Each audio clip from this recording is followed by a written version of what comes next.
The late summer light spilled softly across the quiet cul-de-sac, brushing the driveways and hedges with a warm golden glow, as though the whole neighborhood had been steeped in a gentle memory.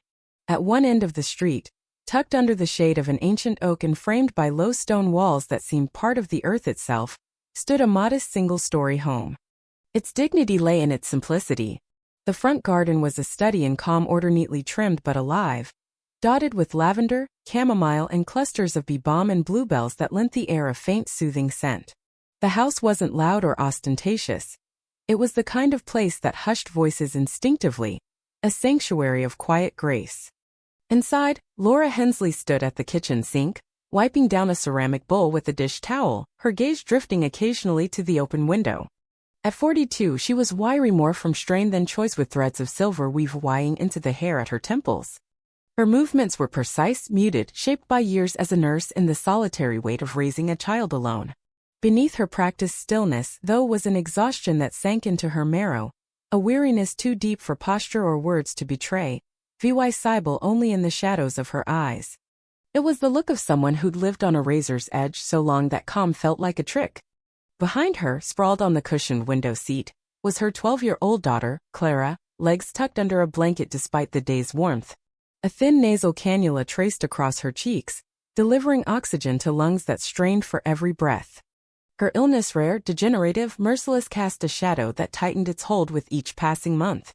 Yet today, Clara's smile was bright and real as she listened to a playlist through her phone, the faint strains of harp music humming from a small speaker on the counter. 3 months earlier, after a brutal hospital stay that left her frailer and, in Laura's private reckoning, dimmer, Clara had made a single, simple request. She hadn't wept over the temporary feeding tube or balked at talks of palliative care.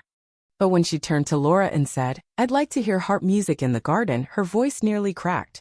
Laura didn't question the why of it. "We a harp, why the garden?" She just nodded and vowed to make it happen. It wasn't a grand wish, not the kind most kids might dream up when time was short. No theme parks or celebrity meetups. Clara wasn't most kids. She craved stillness, beauty, something gentle to wrap around her just once. Laura arranged it through a local arts program. A conservatory grad student agreed to play a brief set in their garden. They'd followed every rule, registered with the neighborhood association, secured a one-day noise permit, and invited fewer than 10 guests. The student would arrive just after 3 p.m., set up by the southern fence, and play for 45 minutes, unamplified, just a harp, a musician, and a handful of listeners in quiet reverence. By 2:30, Laura had set out white folding chairs borrowed from the community center. A pitcher of ice water sat on the shaded patio table. Clara was dressed with Korea pale blue cotton dress with a tiny embroidered star near the collar, her hair brushed smooth, a touch of lip gloss. She looked fragile, luminous, like something already slipping into memory. The neighbors knew of the plan. Laura had handed out small cards the week before, noting the time and purpose. "A quiet moment for our daughter. Feel free to listen from your yard." No plea, no demand, just an open gesture for anyone willing to share a silent thread of support. But as Laura adjusted the umbrella over Clara's chair, she felt eyes on her, not hostile, not yet, but sharp enough to tighten her spine. Across the street, half hidden by a hedge, stood Diane Carver. Arms crossed, sunglasses perched atop her head, her face gave nothing away. No smile, no wave, just a steady, unblinking stare. Diane was the sort of neighbor whose presence felt less like company and more like command, polished, controlled. Her house was pristine, her trash bins never late, her lawn clipped with near-obsessive precision. She held no official role in the neighborhood, but people treated her as if she did. She knew every rule, and if one didn't exist, she'd imply it should. Laura offered a small nod. Diane didn't nod back. She tilted her head, stepped inside, and shut her door with a soft, deliberate click. Laura brushed it off as curiosity, but her hands trembled faintly as she checked Clara's oxygen tank. Not fear, not quite, but a flicker of unease in the warm air. At 3:05, the harpist evaded a soft-spoken young woman named Elise, who brought her own rug to shield the harp space and offered to carry it alone. Laura helped anyway, while Clara insisted on sitting close during setup.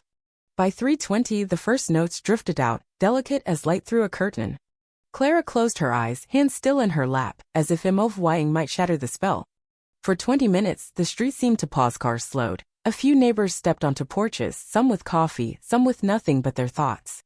It was a moment so rare, so simple it felt almost alien. Laura sat beside Clara, one hand resting lightly on her chair, holding back tears she didn't need to shed. Everything was perfect still. Then came the siren's sharp chirp, then a wail that sliced through the calm. The harp's notes faltered. Heads turned. 2 police cruisers and an unmarked SUV rolled up, stopping in front of the house. Officers stepped out, not rushed. Not hostile but uncertain. One held a clipboard, another scanned the scene. "Ma'am," the clipboard officer said to Laura, his tone even but firm, "we've had a report of an unpermitted event involving a minor. We need to ask some questions." Laura stood, the afternoon collapsing around her. Clara's eyes widened, confusion erasing her peace. Diane stood at her driveway's edge, arms crossed again, a faint smile curling her lips. Laura didn't shout or demand answers. Years in trauma wards and neonatal units had honed her instinct to stay steady. She took a breath, nodded, and led the officer to the patio. Clara sat frozen, fingers clutching her blanket. Elise stopped playing, unsure whether to pack up or wait. The officer, introducing himself as Officer Grant, explained, an anonymous call, followed by a formal complaint, claimed a public event involved a minor who might not be a real patient, possible theatrical staging, and emotional manipulation. Without proper permits. Laura asked, voice low. "They said might not be a real patient?" Grant checked his notes. Visibly healthy, possible staging. She exhaled, pressing a hand to the table to steady herself. She wanted to scream out from shock, but from the sterile absurdity of it, but she didn't. She retrieved a folder, Clara's palliative records, the event permit, emails with the arts program, and emergency noise notification filed days earlier. Grant reviewed it, nodded. "This checks out," he said, his tone softening. "But we need statements from you, the harpist, and if she's able, your daughter." Laura glanced at Clara, who gave a tiny nod. Using a small voice amplifier clipped to her dress, Clara spoke name, age, condition, calmly explaining she'd asked for harp music because it soothed her, with no strings attached. "I don't understand why someone would call the police over music in a garden," she finished. Grant had no reply, just a nod as he stepped away to confer with his partner. Laura's gaze drifted to Diane, still standing, still smiling faintly. The officers wrapped up in 20-minutes no violations, no citations, but the music didn't restart. Elise, shaken, left after Laura thanked her quietly. Clara didn't object, just closed her eyes and tilted her face to the sun.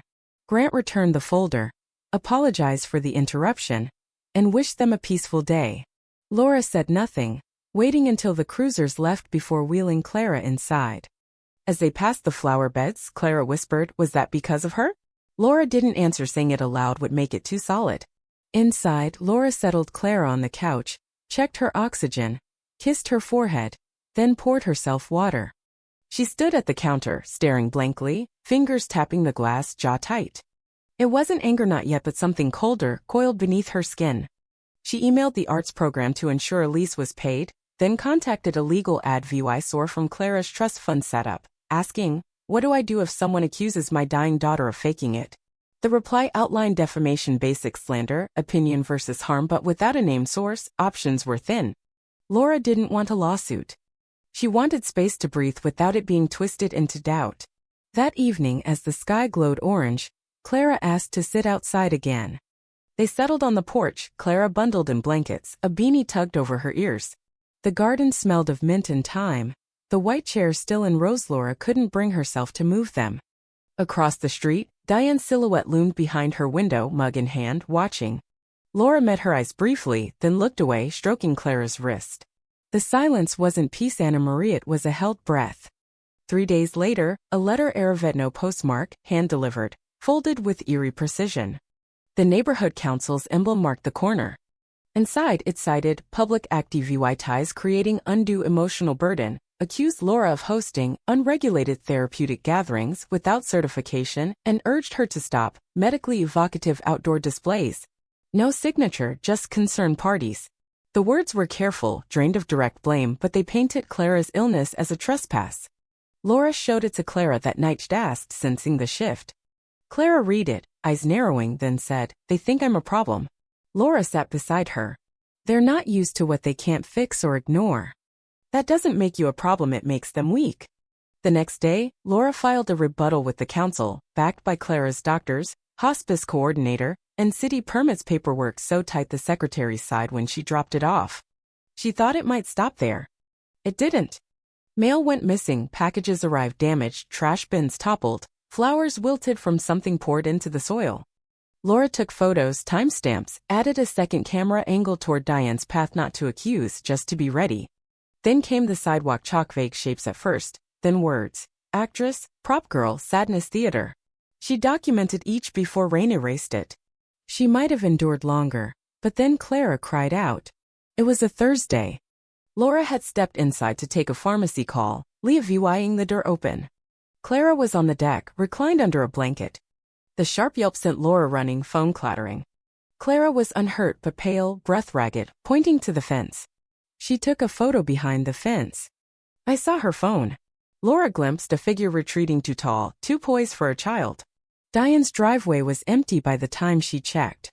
That night, Laura filed a report with the city ombudsman, every incident, every note, the photo attempt leaving Diane unnamed but obvys. The next morning, a manila envelope appeared on the porch.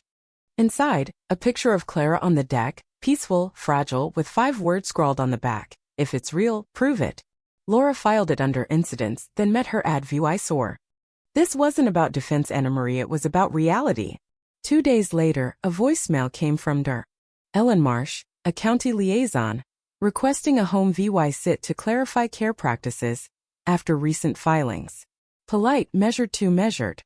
Laura's advisor called it discretionary, likely triggered by a complaint. Refusal risks suspicion. Consent open scrutiny. She scheduled it, prepped Clara, who chose to stay in her room, saying, I'm tired, meaning, I'm not a specimen. Dear. Marsh arrived at 3 p.m. polished, detached, accepted water, sat at the table where Laura's documents waited. Care plans, prescriptions, physician letters. She answered Marsh's questions. No nearby family, virtual friends for Clara, no recent counseling for herself. She managed with routine. Marsh asked, Does your daughter's visibility strain the community? Laura replied, She sits in the garden. People look. That's it. Marsh left, saying no formal report would follow, but the file stayed open. That night, Clara asked, was she trying to take me away? Laura said, no, she just doesn't know how to help. The next day, a flyer appeared. Neighborhood mental health discussion. Sunday, Diane's lawn. Laura didn't go.